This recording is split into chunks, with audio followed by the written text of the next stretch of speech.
सोलापुरातील आसरा चौक परिसरात अपघातानंतर झालेल्या वादातून तरुणाला मारहाण केल्याची धक्कादायक घटना समोर आली आहे। या घटनेत गंभीर जखमी झालेल्या संकेत गायकवाड यांचा उपचारादरम्यान मृत्यू झाला आहे।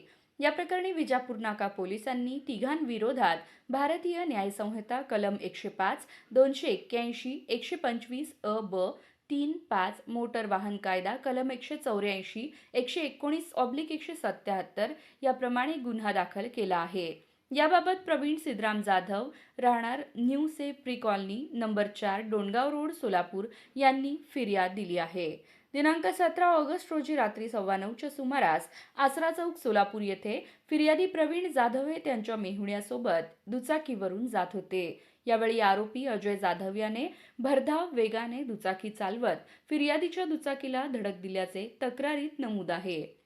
या अपघातात फिर्यादी जखमी झाले।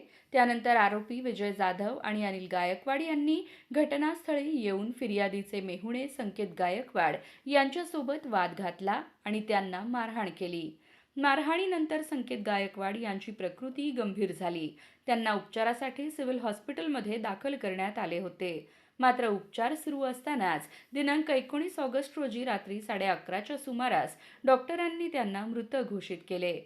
या प्रकरणी प्रवीण जाधव यांच्या फिर्यादीवरून अजय जाधव, विजय जाधव आणि अनिल गायकवाड यांच्या विरोधात विजापूर नाका पोलीस ठाण्यात गुन्हा दाखल करण्यात आला आहे। पुढील तपास पोलीस सब इन्स्पेक्टर पवार करीत आहेत।